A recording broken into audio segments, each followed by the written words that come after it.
자, 지난 시간에 탭으로 들어가죠. 3년 기근에 대해서 살펴보았죠.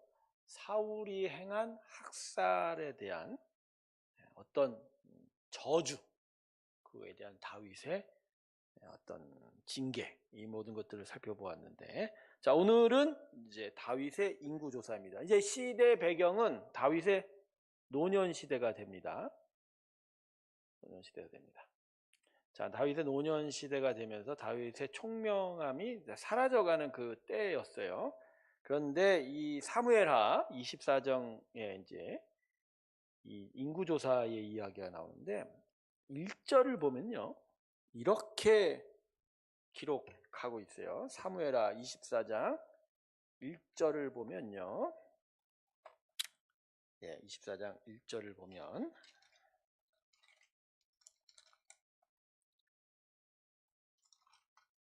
여호와께서 다시 이스라엘을 향하여 진노하사, 이렇게 기록을 하고 있습니다.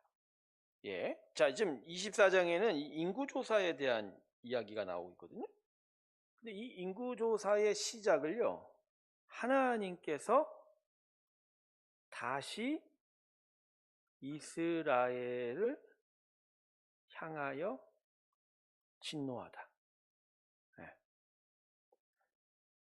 지금 하나님의 이스라엘을 향한 진노 때문에 이 일이 벌어졌다는 그런 얘기가 될 수 있겠죠.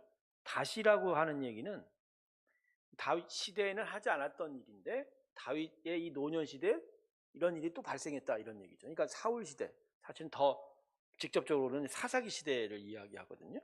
근데 1절을 보면요, 그 다음 또 읽어봐야 돼요. 자, 여호와께서 다시 이스라엘을 향하여 진노하사 그들을 치시려고. 여기서 그들은 이스라엘이죠. 그러니까 이스라엘을 치신다, 즉 징계, 심판하시고자, 이런 얘기가 되겠죠. 자, 그 다음 또 뭐라고 하십니까? 치시려고 다윗을 격동시켰다. 다윗을 격동시켰다. 자, 이러한 이유 때문에 다윗이 잘못 행했다, 이런 얘기가 나오거든요. 자, 그러고 나서 이제 인구조사의 이야기가 나옵니다. 전체에 대한 인구를 조사하고 그들의 연령, 그들의 생업, 그들로부터 나오는 생산량까지 다 조사하게 된 거죠. 여러분, 인구조사라는 건요, 숫자만 조사한 거 아닙니다. 우리 센서스라고 하지 않습니까? 한국도 몇 년마다 인구 센서스를 하는데 그냥 사람 명수만 세아리는 거 아닙니다. 수입, 직업, 종교, 전반적인 부분까지 다 하는 거예요. 근데 이 부분에 대해서 하나님의 징계가 날아왔죠. 하나님이 원치 않았다는 일이죠, 이 일이. 그래서 나단 선지자를 통해서 3가지 징계 중에 하나를 택하라는 말씀을 듣게 되죠.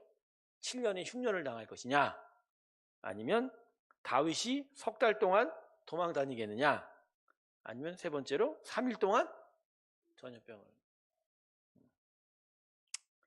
7년에 흉년, 석 달 동안 다윗이 도망 다니고, 거나 마지막 3번째는 뭐죠? 3일 동안 전염병. 다윗이 결국 이 3가지 징계 중에 뭘 택하죠? 3번째를 택합니다. 그래서 전염병이 돕니다.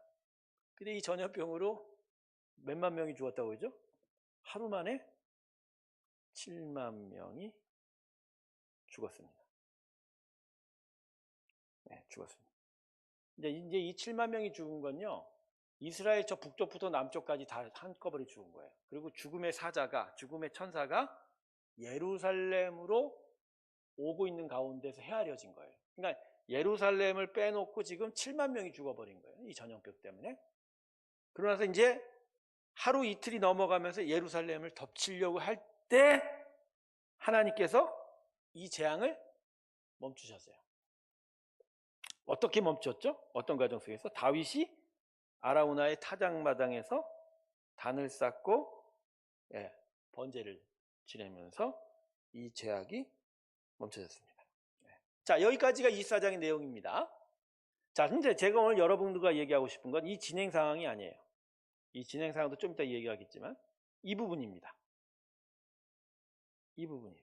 이 부분을 어떻게 해석하냐는 거죠. 분명히 인구조사를 한 건 다윗이 잘못된 거예요.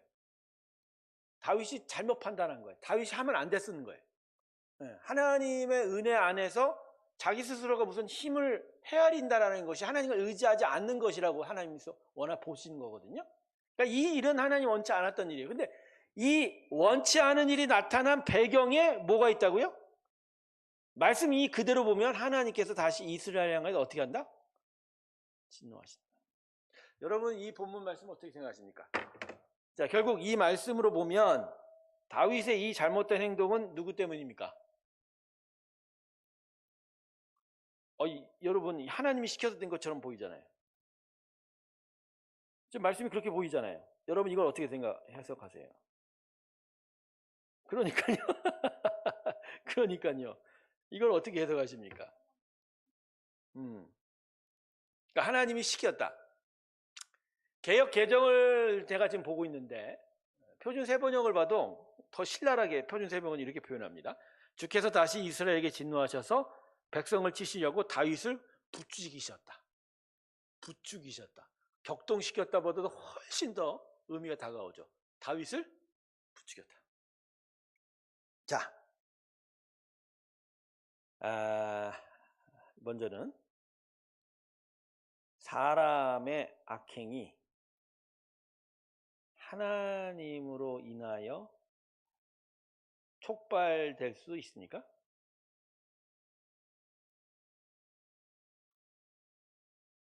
자, 오늘 무슨 이제 범죄를 저질렀어요, 제가? 근데 그 범죄가 하나님이 내 안에서 너 그 범죄해. 너 그거 하면 내가 어떻게 할게. 이렇게 나타나는 건가요? 근데 지금 말씀은 이렇게 나타났잖아요. 이게 어떤 의미인가요, 이게?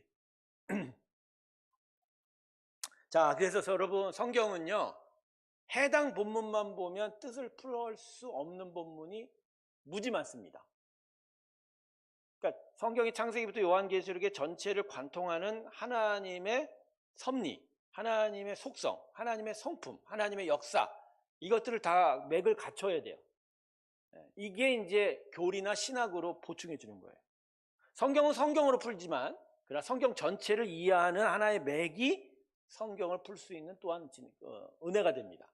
그러니까 이 본문은 이 본문만으로 보면 안 돼요. 이 본문은 그렇게만 보면 안 됩니다. 자, 여러분 하나님은 우리의 죄악을 사용하실 수는 있어도 우리의 죄악을 부추기시는 분은 절대 아니죠. 그분은 절대적으로 선한 분이에요. 공의예요. 비록 우리의 죄악을 통해서 당신의 선함을 드러내시고자 하는 섭리는 있어도 죄악을 부추기는 분이 아니. 여러분 그렇게 되면 아담의 타락은요 누가 말미암은 거예요? 이런 식으로 얘기하면 하나님이죠. 아니 선악과를 왜 만들어 놓냐고. 선악과 옆에다가 뭐 화형 건물 둬서 못 먹게 만들던지, 그죠? 방비도 안 해놓고 그냥 먹지 말라고 말 한마디만 하면 거기다가 뱀으로 가장한 사단이 와서 유혹하는 것조차 말리지 않았단 말이에요. 이런 걸 들어서 만약 이런 본문과 함께 그게 합쳐지면 어떻게 돼요? 아담의 타락은요 하나님이 방조한 결과가 조금 있어요. 하나님의 방조죄가 있습니다. 그래서 휴먼 인문학자들은 아담의 타락을 억울한 것으로 봅니다. 하나님이 무언가 숨겨진 의도가 있을 것이다. 여러분 이렇게 되면 성경의 은혜는 다 깨져버리는 거죠. 그래서 여러분 이럴 때 조심하셔야 돼요. 자, 이 부분은 그게 아닙니다. 결국 이렇게 가는 거예요. 자, 다윗의 실수입니다. 노년과 그 다음에 지혜가 떨어지는 관계에서 판단이 흐려진 거예요. 그러다 보니까 다윗이 뭘 한 거예요? 인구조사를 한 거예요. 실수한 거예요. 범죄한 거예요. 그런데 이 인구조사를 하는 걸 하나님이 내버려 두신 거예요. 그 내버려 두셨다라는 게 아마 격동시키다 부추겼다의 의미가 될 거예요. 그건 왜 내버려 두셨을까? 그냥 하게 그냥 방치한 거예요. 자, 그건 이런 걸 통해서 분명한 하나님의 의의 징계를 하시겠다고 하는 의도가 있었던 거예요. 그 부분이 뭐냐? 바로 아까 제가 얘기했던 사무엘하 24장 1절의 말이에요. 이스라엘 향하여 진노하사에 대한 얘기입니다. 하나님이 지금 이스라엘 향하여 어떻게 하다? 진노. 그럼 뭐에 대한 진노일까요? 사실 이게. 예, 바로 여기는 이제 그 이야기가 없죠. 그러나 하나님께서 이스라엘 향하여 진노하시는 건 당시 시대 배경을 보면 딱 한 가지예요. 뭐죠? 우상 숭배죠. 가나안 땅을 점령하고 나서 다윗에 이르기까지 이스라엘 백성의 가나안 땅의 삶을 관통하는 범죄의 으뜸은 뭐죠? 우상 숭배예요. 그럼 뭐 신학적으로 표현하면 사사기 말처럼 자기 옳은 소견에 옳은 대로 사는. 그래서 하나님을 잃어버리고 우상을 숭배. 자, 그러니까 지금 시대 배경이 이게 그런 거예요. 아까 제가 서두에 뭐라고 했죠? 다윗의 노년 시대라고 얘기했죠. 다윗이 뭔가 성령이 충만하고 하나님의 뜻과 말씀을 따라 하나님이 옳고 기뻐하는 일들을 계속 해나가던 시대가 지나가고 바세바를 범하고 우리아를 죽이고 그리고 그 집안에 계속 사륙이 멈추지 않고 또 압살롬의 반역으로 인하여 나라가 두동강 날 뻔한 위기 속에를 겹치는 과정 속에서 다윗도 총명함이 점차 빛을 발하기 시작하고 더불어 이스라엘도 나라도 영적인 긴장이 풀어지기 시작한 거죠. 그래서 이스라엘 백성들 안에 뭐가 나타나기 시작했다? 우상 숭배가 나타나기 시작했다. 하나님을 배교하는 일이 나타나기 시작했다. 여기에 대해서 하나님이 진노하사 그래서 무언가 징계하시고자 하는 과정 속에서 다윗의 이 잘못된 범죄를 사용하신 거예요. 그게 오늘 본문 1절의 뜻입니다. 그렇게 해석을 하는 것이 맞습니다. 해석하는 게 맞습니다. 그러니까 하나님은요 그러신 분이에요. 우리 안에 악을 책동하거나 악하게 만들어가지 않으세요. 그분은 절대적으로 선하십니다. 다만 우리를 위하여 악한 일도 잠시간 허용하실 뿐이에요. 오히려 그걸 통해서 선하고 의로운 일들을 드러내시는 분이다. 할렐루야. 그래서 여러분 이런 본문 갖고 혹여나 내가 하나님의 섭리 안에서 내 마음이 격동됐어 이런 얘기 절대 하시면 안 됩니다. 절대 하시면 안 됩니다. 그건 절대 맞는 얘기가 아니에요. 맞는 얘기가 아니에요. 자, 여러분 이제 이 사무엘하 21장 1절의 뜻을 알겠죠? 자, 두 번째 이 부분에서 인구조사 아까 제가 좀 언급했지만 인구조사를 왜 하나님이 싫어하실까요? 아까도 얘기했지만 인구조사는 기본적으로 힘의 크기를 재단하는 거예요. 지금 내가 어느 정도 힘이 있느냐 이 얘기예요. 그러니까 이 하나님이 직접 다스리는 왕을 세워서 다스리는 이 이스라엘 시대의 이 이스라엘에게 인구조사는 엄밀히 말해서 뭐죠? 비신앙이죠. 믿음 없음이죠. 하나님을 의지하는데 인구조사 왜 하냔 말이에요. 하나님을 의지하는데 인구조사를 할 이유가 없는 거죠. 하나님을 의지하지 못하니까 우리가 힘이 어느 정도 있느냐 크기를 잰다는 거예요. 물론 이걸 지금 현대사회에 적용할 필요는 없습니다. 이 시대는 지금 신정정치 시대예요. 하나님 직접 다스리고 있는 거예요. 성령으로 믿음의 사람들을 통해서. 이 시대는 그런 시대가 아닙니다. 하나님의 교회가 있고 하나님 믿는 백성들이 있어도 그러나 이 땅을 다스리는 직접적인 권세는 지금 하나님 권세가 아니라 공중권세, 사단마귀, 그 세상에 제약된 권세들이죠. 그들이 뭐 인구조사하는 거는 그냥 뭐 어쩔 수가 없는 거예요. 이미 하나님은 이 땅에 대해서 용도 폐기하셨어요. 어느 정도 선한 영향력을 끼쳐서 계속 양심적인 세상을 끝까지 가려고 하시지만 그렇다고 해서 이 세상이 완전하게 선하게 바뀌는 걸 하나님 기대한다? 그렇지는 않아요. 성경을 보면 그게 하나님 목적이 아니에요. 어떻게든지 복음이 전파되고 믿음의 사람들이 늘어나고 영혼의 구원을 얻은 자들이 당신이 원하는 숫자에 차면 그게 뭐 14만 4천 명이든 그거는 요한계시록의 표현이고 하나님의 때가 차면 이 땅은 버려질 것이고 새 하늘과 새 땅이 나타나고 믿음의 성도들은 새 예루살렘이 되어가요. 어쨌든 지금 이 시대하고 연결할 필요는 없어요. 그러나 이 시대는 달라요.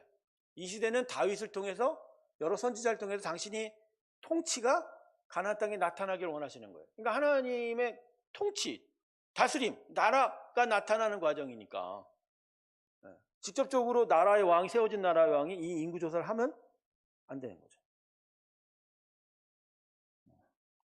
힘의 크기 제일 필요한 겁니다. 그래서 여러분 여기서 빗대어 이야기하면 내가 예수의 사람이라면요, 나의 힘을 재단하는 것을 두려워하셔야 돼요. 나의 힘을 재단하는 거. 제가 가끔요 교회 통장을 가끔 보거든요. 입출금 관계나 이런 걸 봅니다. 그리고 이제 매달 한 번씩은 재정 정비를 해서 운영위원회 함께 보고하고 브리핑도 받습니다. 근데 이게 입출입의 투명성과 그 절차의 정당성을 보는 과정이면 괜찮은데, 우리가 얼만큼 가졌는지가 우리가 안전하다? 우리가 괜찮다? 이 마음이 들면 안 된다는 거죠. 그 마음이 들면 안 된다는 거죠. 근데 성도님들 중에 일부는 우리가 이 정도 돈이 많이 남았으니까 안전하다라고 생각하는 느낌을 가질 거예요. 그건 엄밀히 말하면 불신앙입니다.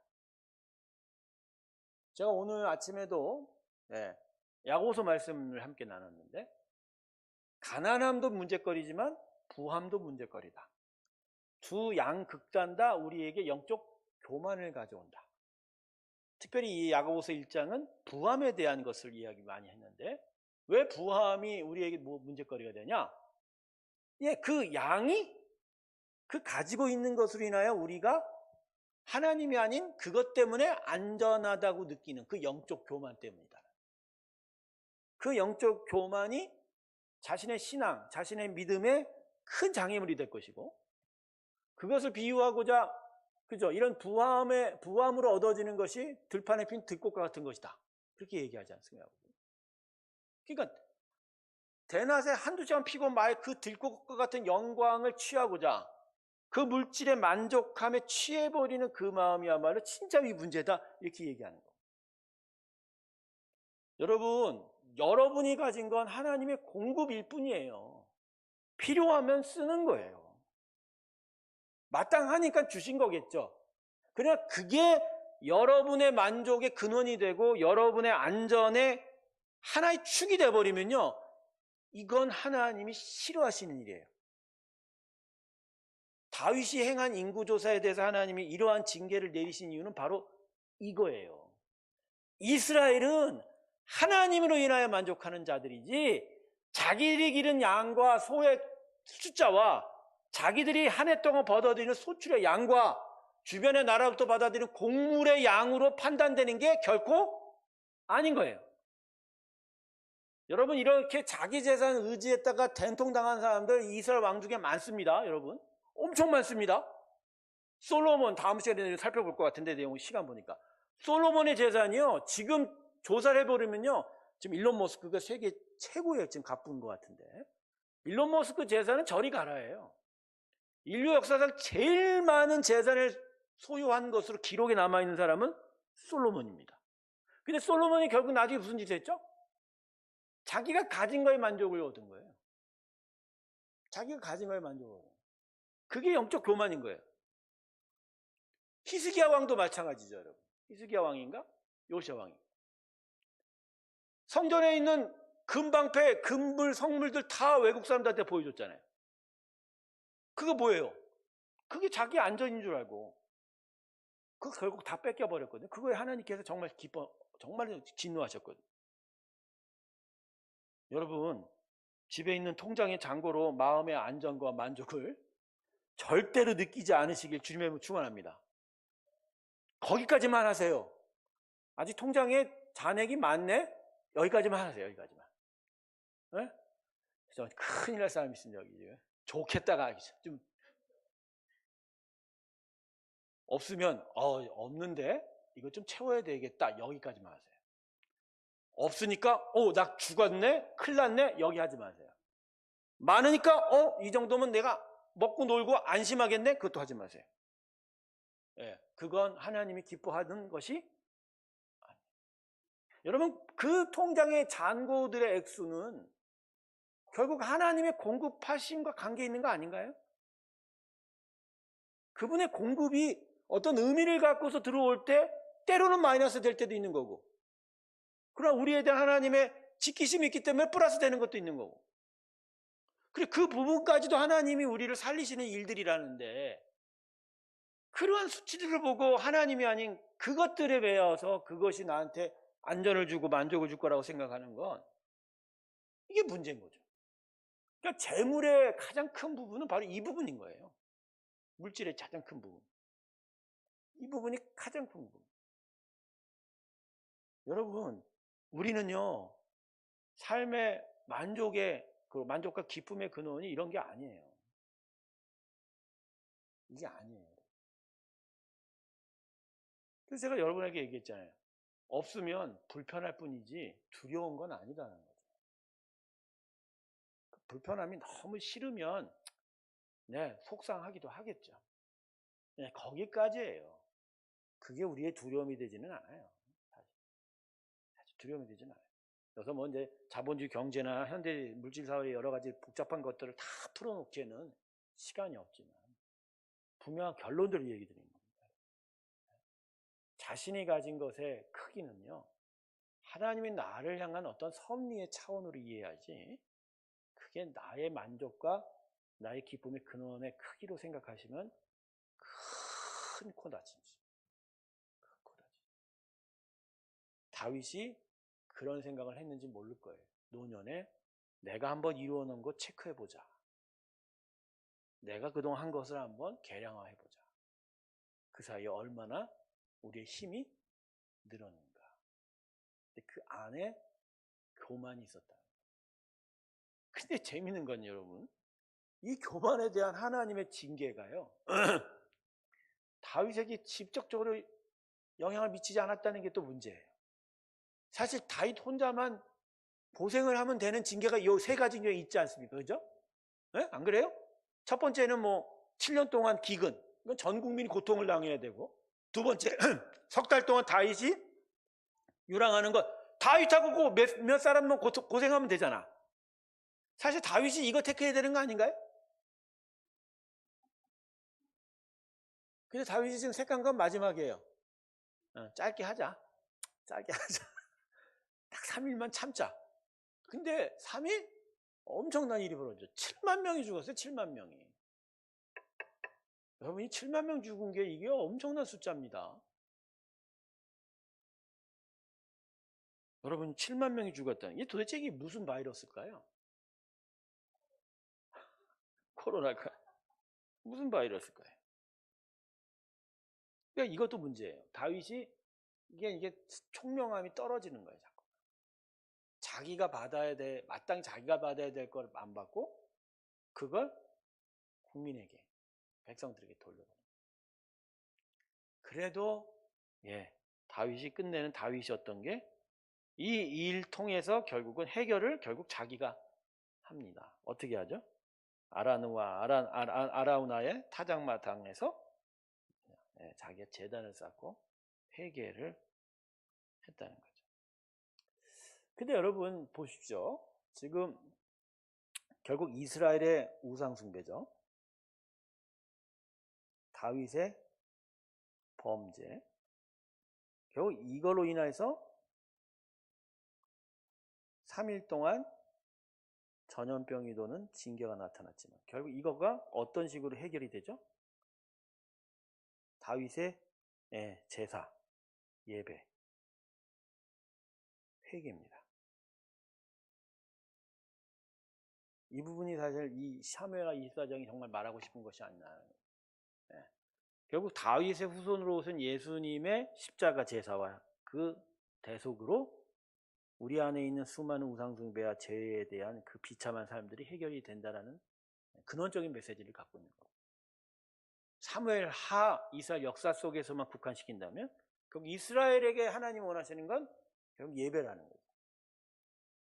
그 예배 안에는 진심된 회개가 필요한 거예요. 다윗은 바로 이 부분을 이루어낸 것이 하나님에게 가장 기쁨 받은 일이 있지 않습니까?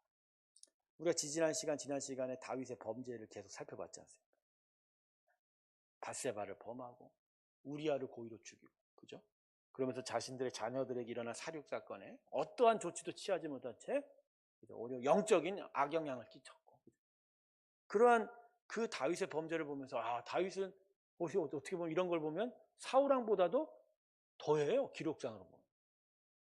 그럼에도 불구하고 하나님이 사도행전에서 다윗을 자신의 마음에 합하다라고 생각한 건 이 말씀 곳곳에 바로 이러한 일들이로 기록이 되어 있습니다.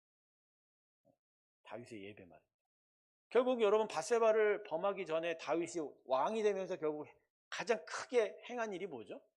언약궤가 방치되어 있던 것을 다시 예루살렘으로 가지고 들어오고 시온산 언덕 위에, 그죠? 다윗의 장막을, 자신의 청막을 쳐놓고 거기다가 언약궤를 놓고서 하나님께 진정한 예배드리니, 그게 진짜 다윗의 전성기거든요.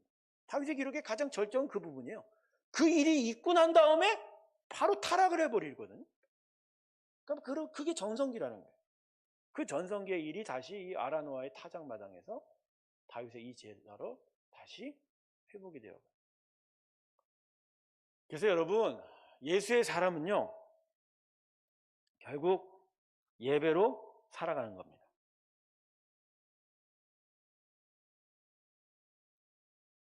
어차피 예수의 대속은 우리가 옳지 않다라는 것을 계속 이야기해 주는 거예요.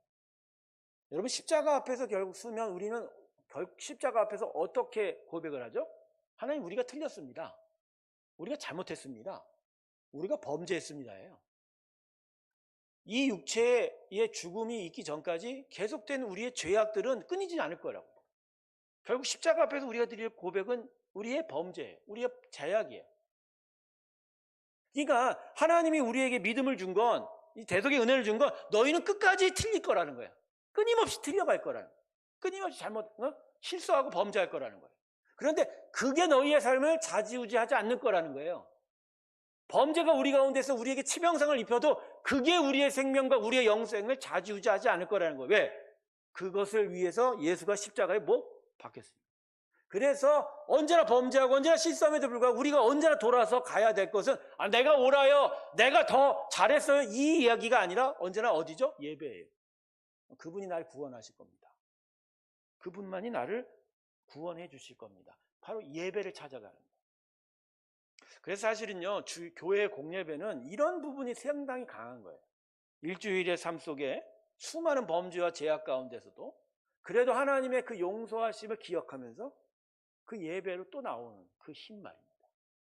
그것들이 그 예배 현장에서 자신의 죄에 대한 회개를 통해서 보다도 자신의 삶을 더욱더 깨끗하게 만들어가고 또 청결해가고 그 힘으로 또 한 주간에 자신의 삶 속에서 하나님의 나라를 이루어가고 또 범죄한 자들이 또다시 돌아와 사는 거예요. 그래서 예수 믿는 사람의 삶의 초점은 어디보다 예배예요. 예배. 이게 가장 중요한 부분.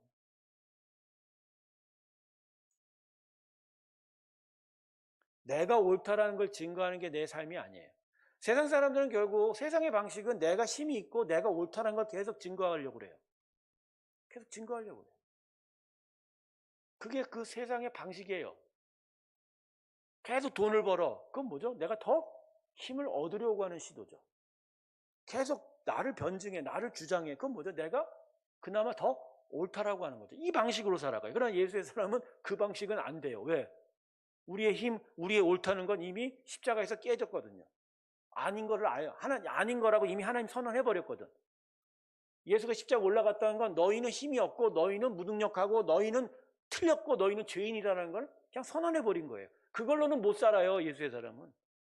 대신 예수의 사람은 그 위에 덮인 하나님의 은혜를 향하여 감사와 찬양을 드린 예배로 살아가는 거예요. 할렐루야.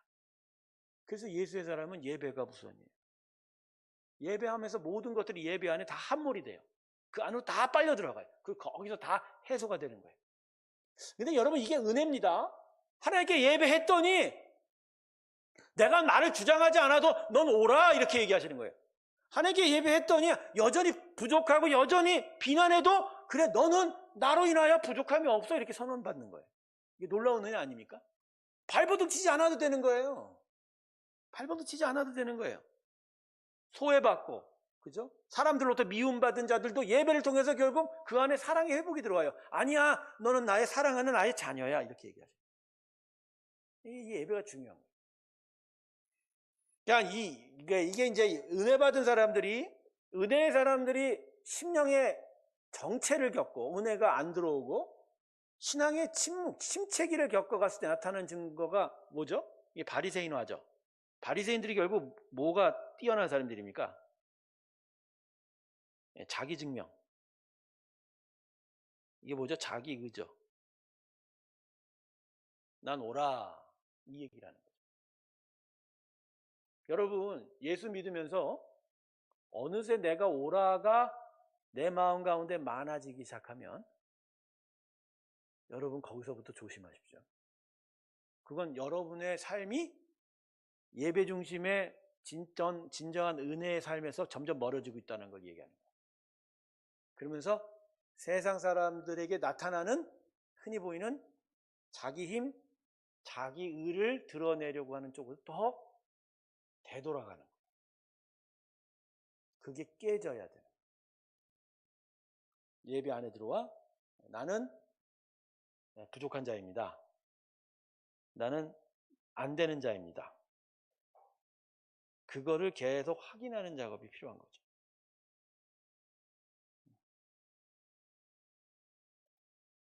아멘. 자, 오늘 지금 저가 함께 나눈 이야기들이 잘 심령 가운데 새겨져기를 소망합니다. 결국 여러분, 우리가 예수를 처음 믿을 때에 우리 안에 나타난 영적 증상이 바로 이거 아닌가요? 그죠? 아, 난 나의 힘으로 사는 거 포기하겠습니다. 난 내가 옳다는 걸 증거하는 걸 이제 내려놓겠습니다. 예수님만 옳습니다. 예수님만 힘입니다. 예수님이 나의 능력입니다. 그 안에 내가 들어가는 거예요. 그분이 옳고 그분이 유롭고 그분이 선하고 그분의 힘과 능력이 충만한 가운데 내가 사는 거예요. 그게 만족이 되는 거죠.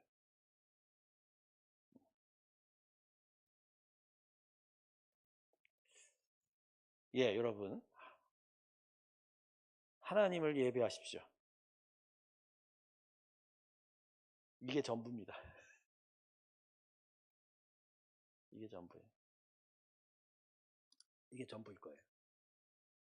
이게 우리가 가야 될 길입니다. 자, 이렇게 다윗의 인구조사는 이런 식으로 한번 정리를 해보고요. 드디어 다윗이 죽습니다. 다윗이 죽습니다. 다윗이 총 왕위에 40년을 있었다 그러네요. 헤브론에서 7년 반, 그 다음에 예루살렘에서 33년, 토탈 40년이라고 합니다. 다윗이 그러면 왕위에 올랐을 때 몇 살이었을까요? 몇 살? 자, 이 이전에 다윗이 유다 광야 유랑을 약 12년 동안 했다고 제가 얘기드렸어요. 그렇죠? 12년 동안. 그죠? 40년에 12년, 52년. 대충 70에서 80살 사이에 다윗이 죽었다고 그러면 다윗이 골리앗을 무너뜨리고 사울 왕에게 불림받아서 궁정으로 왔던 거는 아마 10대 후반이었을 겁니다. 10대 후반에 경성하다가 20대 초반에 사울 왕에게 쫓기고 12년 동안 방황했다면, 그죠? 12년 동안 방황했다면 30대 초반에 왕이 됐을 겁니다. 대충 그런 식으로 흘러가는 거예요. 정확한 연대 계산은 잘 안 되는 것 같아요. 그러다가 40년을 있다가 죽었으니까 다윗이 대략 70대 초에서 중반에 사망한 것으로 보입니다. 당시의 평균 연령을 보면 다윗 참 오래 살았습니다. 네, 오래 마음고생 참 많이 했는데 오래 살았네요. 오래 살았네요. 네. 3일의 전염병 속에서도 전염병에 걸리지 않고. 자, 근데 이 다윗이 이 죽음을 맞이하는 과정 속에서 우리가 좀 살펴봐야 될 게 뭐냐면 다윗의 후계자 문제입니다.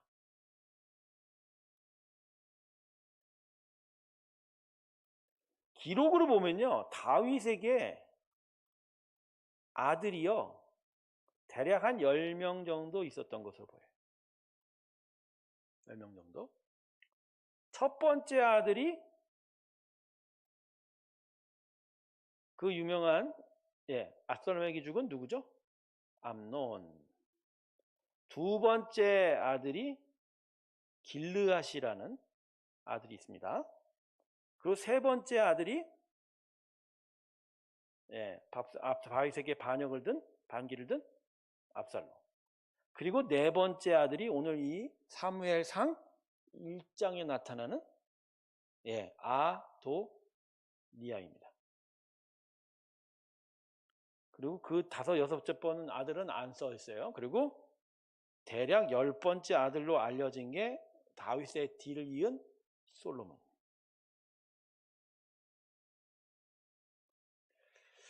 자, 다윗의 노년 시대에는요, 일단 암놈은 암살당해 죽었습니다. 솔로몬, 압살롬의 칼에 의하여.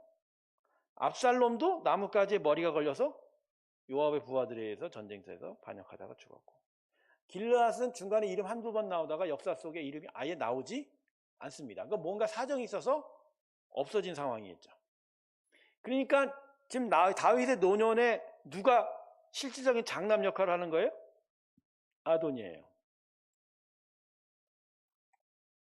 그래서 이 아도니아가 다윗이 이제 노년이 되고 뭔가 몸이 기력이 많이 쇠해서, 그죠? 아비삭이라는 여인을 맞아서 밤에 막 체온이 없는 거를 이 젊은 여인이 안아줘갖고 온도 올리게 만드는 이게 조선 왕조 시대에 나올 실록이 이스라엘 왕조도 있습니다. 물론 동침은 하지 않았다고 분명히 기록을 하고 있는데, 그러니까 그런 여인을 첩으로 들일 만큼 다윗의 기력이 희미해진 상황인 거예요, 지금.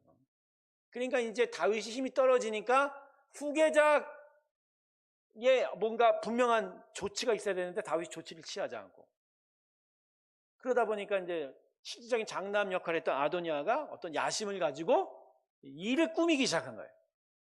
근데 거기다가 이 아도니아의 편에 선 사람이 나타나요. 다윗의 부하 중에. 일단 그 유명한 제사장 아비아달. 이 아도니아의 편에 서고요. 대제사장이. 그리고 다윗의 군대 장관이었던 고칠거리 요압이 아도니아 편에 섭니다. 그러니까 지금 이제 다윗의 신하들 중에도 권세 있는 자들이 뭔가 지금 눈치를 채고 이제 다음 차기 권력이 누구한테 있는 것 같다? 아도니아한테 갈 거예요. 그러니까 이 편에 쓰자. 이 아도니아 편에 쓰면 내가 대를 이어서 부귀를 영화를 누릴 수 있을 것이다. 이렇게 판단했던 거죠. 그리고 이러한 사람들이, 거물들이 아도니아 편에 쓰니까 주변 사람이 더더욱 아도니아에게 쏠리겠죠. 그래서 어느 날 아도니아가 사람들을 막 모아요. 다 같이 모아서 일종의 실질적인 왕이 등극식을 하는 거예요. 거기서 사람들 모으고 충성맹세도 받고, 이제 내가 우리 아버지의 다음 후계자입니다. 그렇게 될 겁니다. 나를 지지해 주시고 나를 통해서 뭐 부강한 이스라엘 이룹시다. 이런 모임을 했던 것 같아요. 근데 이 이야기를 듣고 여기에 찬성하지 않는 사람이 생겼어요. 그게 누구냐? 나단 선지자입니다. 자, 선지자가 이 일에 같이 동참하지 않았다는 거, 이건 어떤 의미가 있는 거죠? 이건 하나님의 뜻이 아닐 수 있다라는 거죠. 즉 아도니아 개인의 욕심과 다윗의 신하들의 탐욕이 아도니아로 하여금 그 다음에 왕이 돼 가도록 만들어간 사람의 인위적인 일이지, 실제로 하나님의 뜻은 이와 같지 않다라는 거예요. 이 부분에 대해서 나단 선지자가 하나님의 뜻을 헤아렸던 것 같아요. 그래서 나단 선지자가 이 아도니아와 그 일파들이 어떤 일종의 미팅을 하고 왕위 등극식을 하는 과정에서 이제 다윗에게 알리러 갑니다. 근데 문제는 다윗이 기력이 없고 뭔가가 안 되니까 이런 상황을 잘 파악을 못하고 있던 거예요. 아니면 뭐 요압과 아비아달이 다윗 주변에 있어서 다윗의 입과 귀를 막았는지도 모르죠.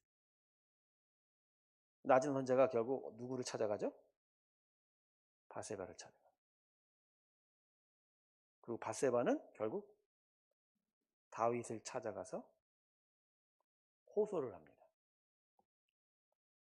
호소의 쟁점은 딱 이거예요. 왕이여, 이전에 솔로몬에게 후계자를 시키겠다고 나한테 약속했다. 그 약속 지켜라. 딱 그 소리만 합니다. 지켜라. 지금 아도니아가 이러이러한 일을 진행하고 있다. 당신이 모르는 사이에. 자, 다윗이 이거에 대해서 어떻게 반응합니까? 네, 그러면 솔로몬을 왕으로 세우자. 그래서 다윗은 죽으면서 왕위를 선양하지 않고요, 살아서 왕위를, 이건 양보했다는 걸 선양이라고 그러거든요. 선양을 합니다. 솔로몬을 왕으로 선포하고 후계자로 새로운 대제사장을 세웁니다. 사독을 세우고 요압 대신 분하야라는 자를 군대 장관으로 세웁니다. 그래서 이 사람들이 솔로몬을 옹이해서 기온셈에서 정식적인 왕위 등극식을 하도록 합니다. 근데 이 일이 기습적으로 벌어집니다. 기습적으로 벌어집니다. 그러니까 아도니아 일파들이 막 다른 데 가서 막 자기들 모임하고 자기들의 왕위 등극식 하는 그 상황 속에서 나단 선지와 밧세바가 힘을 합쳐서 다윗을 움직여서 다윗이 솔로몬을 왕으로 세워가는 일이 아주 기습적으로 벌어지게 되는 거죠. 결국 다윗은 자기가 살아있는 동안 솔로몬에게 왕위를 양보하고 솔로몬이 다윗 다음에 후계자가 되었습니다. 그 과정에서 아도니아는 어떻게 됐습니까? 여러분 이 사무엘하 1~2장 읽어보셨습니까? 아도니아는 깨갱했습니다. 예루살렘에서 좀 떨어진 곳에서 자기들끼리의 모임을 하면서 이제 아도니아가 왕이 될 것입니다 하고 있는데 갑자기 예루살렘에서 웅성웅성 소리가 들리고 나팔이 불리는 거예요. 이게 뭔 일인가 하고서 자신들의 부하들이 와서 얘기하는데 다윗 왕이 나와서 솔로몬에게 기름을 부어서 후계자로 삼아서 왕위로 선포했다라는 거예요. 그러자 그 자리에 있던 사람들이 기겁을 한 거예요. 완전히 이쪽으로 넘어올 줄 알았는데 저쪽에 아예 왕이 세워버렸으니까, 아직도 다윗이 살아있으니까 다들 그 자리를 떠나고 막, 심지어는 이 아도니아도 갑자기 성막으로 들어가서 성막 뿔을 잡고, 제단의 뿔을 잡고 어쩔 줄 몰랐다고 하지 않습니까? 어쩔 줄. 그러면서 솔로몬에게 해서 나는 반역의 의지가 없다. 그러니까 솔로몬이 너 집에 가서 기다리라. 그죠? 그런 식으로 덮어주게 됩니다. 자, 여러분, 이 부분에 대해서 여러분 어떻게 생각하십니까? 저는 여러분에게 묻습니다. 솔로몬은 정당한 왕위 계승을 한 건가요?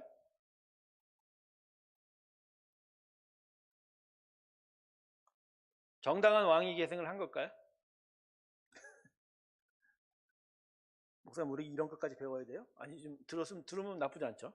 자, 여러분, 첫 번째 왕 사울은 왕으로 되는 과정이 어떤 식으로 진행이 됐죠? 사울왕.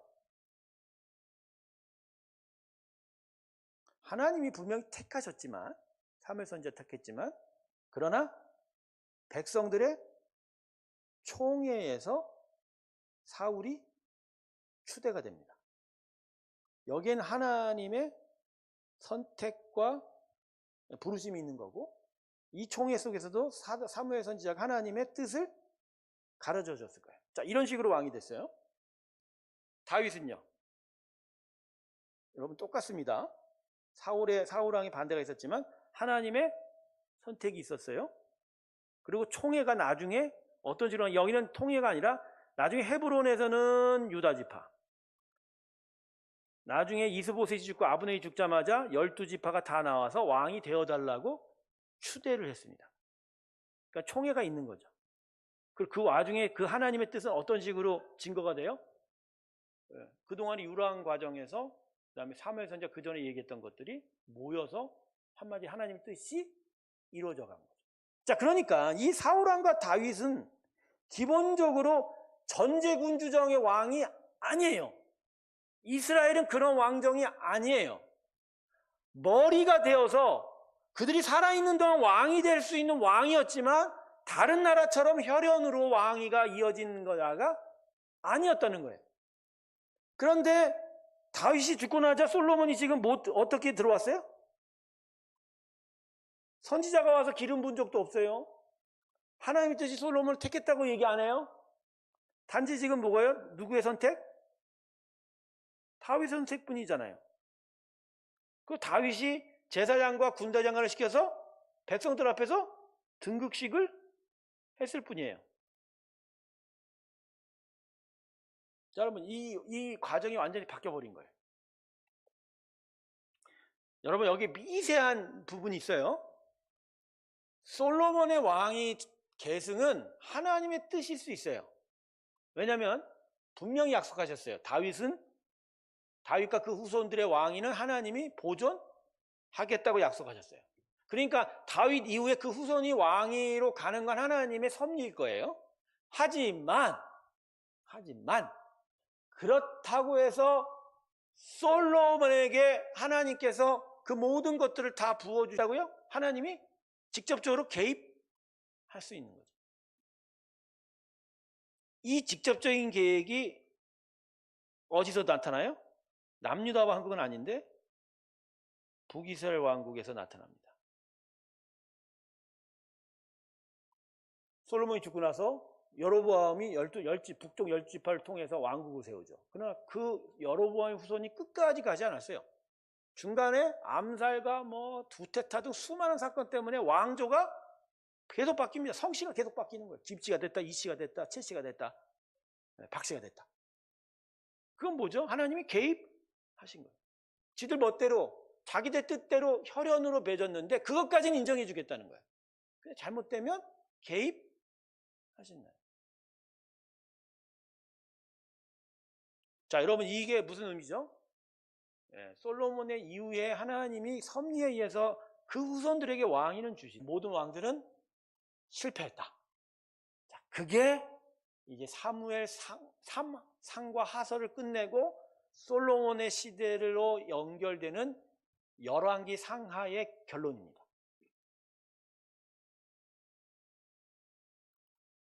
사무엘 상하는요, 사무엘 선지자와 사울과 다윗의 얘기를 통해서 하나님의 승리, 하나님의 온전히 다스림이 이스라엘 땅에 있다라는 걸 이야기하지만, 그러나 솔로몬으로 들어오면서 열왕기가 하면서 이스라엘 왕들이 이렇게 하나님을 배반했다의 얘기예요. 그러니까 사무엘 상하가 끝나면서 이스라엘은 또 저물어 가는 거예요. 자, 그래서 이제 솔로몬 이야기 들어오면서 열왕기 상하로 넘어가면서 드디어 이스라엘 나라가 어떻게 망해가는지를 그 왕들에 대한 이야기로 넘어가기 시작합니다. 그래서 저는요, 이스라엘 역사를 보면요, 전성기는요, 출애굽할 때 모세, 약간의 여진이 여호수아까지 이루어지고, 그리고는 사사기 사울왕까지 지지부진하다가 다윗왕 때 살짝 솟구쳤다가 또다시 쭉 미끄러지고, 그죠? 거기서 끝나는 거예요, 사실. 거기서 끝나고. 대신 이스라엘의 혈통으로 예수님이 오셨지만 예수는 이스라엘 나라가 아니라 완전한 하나님의 나라를 세워가니까. 이스라엘의 이제 다윗 이후의 시대는 미끄러져 가는 시대입니다. 이렇게 미끄러져 가는 걸 살펴보면서 여러분과 함께 거의 지금 2년 가까이 가는 성경의 역사도 미끄러져 가는 거. 그래서 여기서 마무리를 쳐야 되는데, 문제는요, 이 열왕기 상하는 무척 복잡합니다. 왜냐하면 솔로몬까지 괜찮아요. 솔로몬이 죽고 난 다음에 동시에 북이스라엘 왕국에 이제 마무리를 주려고 그러는데, 그때까지 시간이 언제 걸릴지는 모르겠지만 마무리 지려고 합니다. 자, 영상을 다시 컴백시켰는데 뭐 하지 말라는 겁니까? 강의를? 강의를 하지 말라는 겁니까? 자, 이런 식으로 자, 솔로몬이 이제 왕이 등극했습니다. 그런데 이제 여기서 이제 엄청난 반전이 일어납니다. 자, 솔로몬이 등극하고 아도니아의 어떤 그 일당들은 해체가 되는 것 같은데 솔로몬이 왕으로 등극하는 과정 속에서 다윗이 말입니다. 매우 냉정한 사람이라는 것을 알 수 있게 됩니다. 자, 우리 사무엘하를 한번 볼까요? 사무엘하 2장을 한번 아니요, 열왕기상입니다. 왕상. 사무엘은 없습니다. 왕상으로 가보죠. 왕상 2장을 가면 2장에 뭐가 적혀져 있죠? 다윗의 유언이 적혀져 있습니다. 우리는 열왕기상의 2장의 다윗의 유언을 보면 초반부에 솔로몬에게 장부가 되라. 너는 힘써 남자다워져라. 장부가 되라. 그러면서 하나님의 말씀을 잘 듣고 그대로 순종하여 행하라. 이 부분을 많이 기억을 해요. 그런데요, 이 다윗의 유언은 이러한 개인적인 당부 외에 정치적인 당부가 많이 담겨 있어요. 이 정치적인 당부는 크게 세 가지입니다. 첫 번째, 요압을 죽여라. 다윗이 죽기 전에 자기 시대에 가장 골치 아픈 권신 요압을 어떻게 하라고요? 죽여라. 자기는 안 죽이고 아들 보고 뭐라고? 죽여라. 근데 그 이유를요, 요압이 불필요한 피를 많이 흘렸다. 특별히 이제 아브넬을 죽였고 나중에 아마사를 죽인 것. 그리고 그렇게 죽임으로써 이스라엘 사람들에게 전쟁을 가져다 줄 수 있는 위기를 초래했다. 그래서 요압은 죽여야 된다고.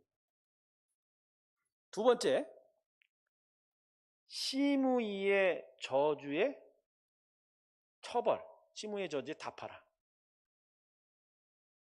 여러분, 시므이가 누군지 아시죠?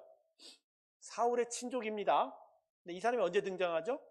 다윗이 압살롬이 공격해하면서 당황스럽게 이게 가급하게 예루살렘 성을 나와 도망치는 과정 속에, 요단강을 넘어가는 과정 속에 이 시므이가 도망치는 길에 나와갖고 다윗을 저주합니다. 저주합니다. 그치, 그러면 그렇지. 네가 이렇게 벌 받을 줄 알았다. 우리 사울왕을 죽이고 이렇게 했냐? 사실 그게 아닌데. 근데 재밌는 건 말입니다. 나중에 압살롬이 패퇴하고 죽고 난 이후에 예루살렘을 돌아오는 과정에서 시므이가 나타나요. 저번 시간에 배웠을 거예요. 그래서 시므이가 어떻게 하죠?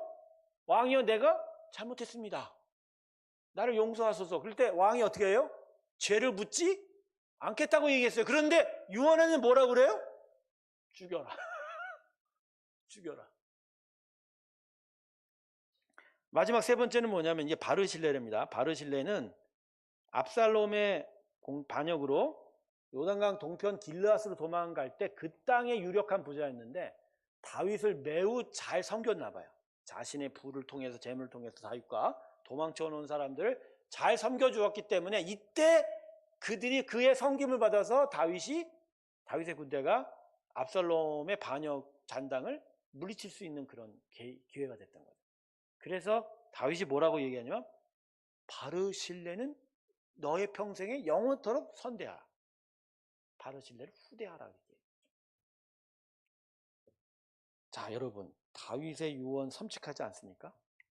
저는요, 시므이를 죽이라는 이 부분에서 깜짝 놀랐습니다. 전에는 성경을 그냥 읽다가 이번에 이게 강의 때문에 다시 읽으면서 시므이를 죽이라고 했네. 그럼 저번에 살려두라는 건 뭐지? 다윗이 쪼잔한 놈인가? 마음에 계속 시므이의 저주를 담고 있었단 말인가? 뭐 그런 생각까지 들어요. 자, 여러분, 이 다윗의 이 당부는 여러분 어떻게 생각하십니까? 자, 여기서 이제 자유주의 신학자들과 개혁주의 신학자들의 해석이 다릅니다. 자유주의 신학자들은 이걸 세상 정치학으로 봅니다. 다윗이 솔로몬의 왕위가 왕권이 보다 더 튼튼해지기 위해서 자신에게 솔로몬에게 뭔가 장애물이 될 것들을 처단하라고 가르쳐준 어떤 정치적인 일로 이렇게 해석을 하는 사람들이 많아요. 근데 여러분 이런 자유주의 신학자들의 경우 초점은 뭐죠? 하나님의 은혜, 하나님의 나라의 관점으로 보는 게 아니죠. 세상 관점으로 보는 거죠. 세상 관점으로. 뭐 사실 그들의 설명은 또 이럴 수 있어요. 요압이 워낙 다윗 시절에도 군대 장관으로서 막 권세를 막 부리고 막 그랬기 때문에 다윗이 막 싫어했는데 자기가 죽고 나면 더더욱 힘을 부릴 거 아니에요. 그러니까 처음부터 눌러넣는 게 우리 솔로몬에게 좋다라고 생각했던 거고, 시므이를 죽인 것도 그래요. 여전히 사울의 그죠? 그 자녀 세력들이 계속 유다 지파 출신인 다윗과 다윗의 후손들의 왕권을 위협하는 과정 속에서 시므이를 완전히 눌러버리는 게 또 다른 반역자들이 나오는 거를 막아낼 수 있는 거잖아요. 그러니까 그런 점에 있어서도 지난 정권 왕의 세력들을 물리치는 점에 있어서 이 말도 맞을 수가 있는 거죠. 그리고 바르실레를 후대하라는 건 요단강 동편에 므낫세와 그죠? 그쪽 지파들의 지지를 계속 받아서 보다 더 견고하게 왕권을 세워가라고 얘기하는 부분도 있을 수 있는 거예요. 그러니까 이런 식으로 설명할 수는 있는데 그건 성경이 가르치는 이야기가 아닙니다. 성경은 그런 식으로 접근해 쓴 것이 아니에요. 그러면 왜 성경은 이 다윗의 섬찟한 유언들을 남겨 놓았을까요? 자, 이건 하나님의 마음일 거예요. 하나님의 공의에 대한 뜻일 거예요. 그 뜻이 이렇게 결론 맺어져 가는 거예요. 요압은 흘리지 않아도 될 그 피를 흘린 것에 대한 하나님의 뭐죠? 심판입니다. 시므이는 뭐죠? 하나님이 택한 자를 저주한 것에 대한 하나님 왕권에 대한 반역에 대한 심판입니다. 그럼 바르실레는요? 하나님의 공의예요. 선한 자를 향한 하나님의 상주심이에요. 목사님, 성경은 그죠? 성경은 이러한 신상필벌 뭐 이런 거 아니지 않습니까? 아니죠. 중요한 건 이 일을 통해서 잘한 자는 상을 주고 못한 자는 벌을 준다는 그런 차원이 아니라 하나님이 공의에 대해서 어떤 기준을 갖고 있는지를 보여주신다는 거죠. 이건 은혜의 법과도 맞는 거예요. 비록 다윗이 시므이를 용서는 하긴 했어도 하나님 자신에 대해서는 용서했지만 하나님의 택하신 일에 대한 그 거역에 대해서는 하나님 뜻대로 처벌할 수 있다는 거예요. 처벌하게 된다는 거예요. 그래서 여러분, 하나님의 뜻대로 행하는 게 참 중요합니다. 하나님 뜻을 찾아서 하나님 뜻대로 살아가려고 계속 하셔야 돼요. 의외로 하나님은요, 인간 사이의 갈등은 인간의 서로 간의 탐욕과 서로 간의 부족한 모습의 갈등이라고 생각할 때가 있을 거예요. 그러니까 서로 간에 조종하고 사랑하라. 근데 하나님께서 정말 중요하게 보는 건 하나님의 나라와 하나님의 뜻에 대한 거역이에요. 이건 사람 사이의 용서로 해결되는 게 아닙니다. 이걸 여러분 분명하게 아셔야 돼요. 사람 사이에 뭐 서로가 무슨 일을 하다가 다툴 수도 있고 갈등할 수도 있고 그죠? 서로 욕심내다가 싸울 수도 있고 소리 낼 수도 있고 막 그래요. 여러 가지 일이 있어요. 근데 그런 상황에 대해서 하나님이 기뻐하지 않는 부분도 있겠지만 그러나 더더욱 하나님이 싫어하는 일은 뭐죠? 하나님의 섭리와 뜻에 대한 거역입니다. 그 뜻과 그 섭리에 대해서 거역하기 시작하면 하나님 그걸 대단히 크게 보신다. 제가 이 말씀을 다윗의 유언을 보면서 생각한 부분이에요. 그럼 가장 하나님이 섭리하는 부분에 가장 크게 아파하는 게 뭘까요? 그게 구원입니다. 구원. 뭐라고요? 구원이에요. 제가요, 전도를 가끔 하면서 또 성도들과 함께 성도 나가면서 이제 전도지를 전해줄 때 이걸 안 받는 분들이 있어요. 안 받는 분들이 있는데 그때마다 이런 부분이 생각이 나요. 단순히 사람은 우리가 주는 거죠. 그냥 우리가 가다가 복음을 주지만 그거는 하나님이 지금 뭐 하시는 거예요? 저들을 향한 하나님의 복음의 초청이에요. 초대예요. 다른 어떠한 세상사의 부딪힘과 갈등이 아니라 가장 중요하게 사람의 영혼의 부르심인 거예요. 그냥 우연찮게 그 길 걸어가다가 지나쳤다고 생각할지 모르지만 그날 그 시간에 그 사람의 그 자리에 있는 건 하나님의 섭리인 거예요. 근데 그걸 뿌리쳤다는 거, 물론 한 번 뿌리쳤다고 뭐 하나님이 진노하시는 건 아니지만 그 행위 자체가 하나님께는 가장 아픈 일이고 가장 어려운 일이 될 수 있다. 그래서 이거 나눠줄 때 이거 제발 받아라. 제발 받아라. 근데 이거 뿌리칠 때 이게 진짜 하나님께서 슬퍼하시고 아파하시는 일이에요. 여러분 주변에 그렇게 몇 년 동안 그렇게 정성 들여서 예수 믿어라 했는데도 콧방귀도 안 끼는 인생들 있죠. 여러분 이건요 그사와 나 사이에 뭐 서로 소통되고 전도가 안 되는 차원이 아니고요. 거기 누가 계신 거예요? 그분이 제일 힘든 거예요. 그분이 제일 힘든 거예요. 그래서 여러분 집 나간 자녀들 말입니다. 제가 집 나갔다는 얘기는 교회 어릴 때까지 잘 나왔는데 어느새 갑자기 교회로가 멀어지고 이제 예수 안 믿게 되는 여러분의 자녀들이 있지 않습니까? 그들을 향해서 여러분 계속 가요 손을 뻗고 기도하고 했지만 이미 그 안에 문제는 부모와 자식 간의 문제가 아니라 하나님과 그 영혼들에 대한 문제. 그 구원의 섭리에 그들이 대답하지 않는 그 부분. 제가 지금 말씀드린 하나님이 가장 아파하고 슬퍼하고 그리고 가장 분노하신 일이 바로 이 부분입니다. 이 부분에 대해서 진짜 우리 애통해야 됩니다. 이게 가장 힘든 일이에요. 그래서 여러분 이 전도하러 나가는 거요. 이거 하나님이 그 영혼들에게 초청하시는 거잖아요. 예수님이 당대에 주신 비유 중에도 이 본문이 있잖아요. 집주인이 천국 잔치를 벌였는데 그저 밖에 나가서 손님들을 데려오라고 했더니 손님도 한 사람도 안 오고 그죠? 한 사람도 안 오고 그리고 막무가내 끌고 왔더니 옷 안 입었다고 내쫓아 버렸잖아요. 근데 이러한 이 비유의 초점은 딱 하나예요. 하나님의 초청에 답을 제대로 진심으로 하는. 근데 그 일이요. 그리 뭐 잔치 안 왔다고 그렇게 맨 맞고 쫓겨날 필요가 있어요? 죽임당할 필요가 있어요? 근데 비유에 그 이유가 있는 건 바로 그 부분 때문이에요. 하나님이 가장 뭐에 대해서 신경 쓰고 있다? 초점이 구원인 거예요. 그 구원의 섭리에 계속 반하는 일들을 한다는 거예요. 이게 하나님의 가장 큰 근심이다. 다윗의 유언 안에서 이 유언이 과연 어떤 의미인가를 생각해 보면서 이런까지 한번 생각해 보았습니다. 자, 오늘은 여기까지 하죠. 다윗의 유언으로 마무리 짓고 이제 이 유언을 바탕으로 솔로몬이 어떻게 자신의 왕위를 세워가는지 잠깐 말씀드리면 솔로몬의 왕위의 시작은 죽임을 사람을 죽이는 일로 시작합니다.